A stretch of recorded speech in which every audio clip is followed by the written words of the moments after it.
Once, under the gaze of billions, he said something that sounded almost like a joke. "I'm already dead." We laughed at the time, assuming it was improvised humor, just a line from a character. Only after he was gone did we realize the truth. He already knew he would die. Not a vague premonition, not fatalism, but a diagnosis written by a doctor, final, unalterable. In that moment, he wasn't acting. He was using the little time he had left to say goodbye to the world in advance. This is the story of a man who knew his life was on a countdown, yet chose to keep performing, to finish every role he had promised to bring to the screen. This episode's subject, Chadwick Boseman.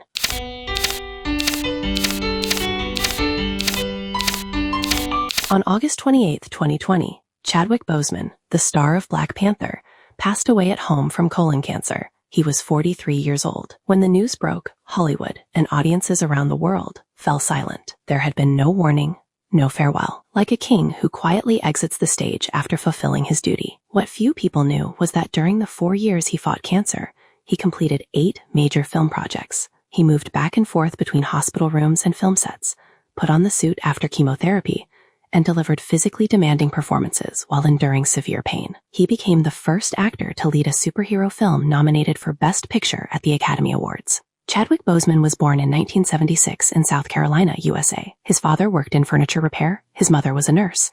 In high school, he witnessed a classmate being shot and killed outside campus. That moment marked the first time he understood how brutally unforgiving reality could be. Unable to articulate the shock in words, he poured it into a script, writing and staging the play Crossroads. From then on, he made a firm decision to use art to confront prejudice, violence, and silence. In 1995, he enrolled at Howard University, majoring in directing and theater. With the support of his professors and funds raised on his behalf, he was able to continue his studies at a drama academy in Oxford, England. There, he encountered African culture and history in a profound way and began questioning whether Black characters had to be confined to stereotypes. After graduation, driven by a determination to change that narrative, he moved alone to New York City.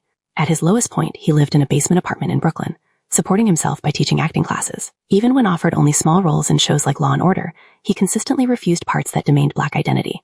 To him, dignity always mattered more than exposure. The turning point came in 2013. He was cast as the lead in 42, portraying Jackie Robinson, the first Black athlete to break Major League Baseball's color barrier. To inhabit the role, he trained relentlessly, studying Robinson's swing mechanics and game footage in detail. Upon release, the film earned over $27 million in its opening weekend in North America. At 37, Boseman was finally seen by the mainstream world. In 2016, he made his first appearance as T'Challa in Captain America: Civil War. With less than 10 minutes of screen time, he quickly became one of the film's most talked about characters. The Wakandan accent was designed by Boseman himself. The physical presence beneath the suit came from years of disciplined training. What almost no one knew was that same year, he was diagnosed with stage 3 colon cancer. In 2018, Black Panther was officially released.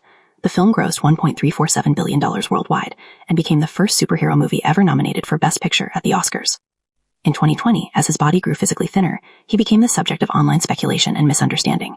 He offered no explanation, and quietly continued filming Ma Rainey's Black Bottom. Perhaps this was where Chadwick Boseman most closely resembled Black Panther himself. No matter what happened, he kept moving forward towards his purpose. It would be his final film. For this performance, he received posthumous honors including the Golden Globe Award and the Screen Actors Guild Award for Best Actor, becoming one of the very few performers in film history to achieve a near-career sweep of major awards after death. In his personal life, Boseman maintained a long private relationship with singer Taylor Simone Ledward. She knew of his illness early on and remained by his side throughout. At the 2021 Golden Globe Awards, she accepted the honor on behalf of her late husband. There were no grand declarations, only restraint, tenderness, and unspoken grief, leaving the entire room deeply moved. Chadwick Boseman never considered himself a hero, but his life proved one thing beyond doubt. True strength is not the absence of fear, but the choice to keep moving forward despite it. When the screen fades to black, the story of Black Panther continues, because he had already left his power behind in this world.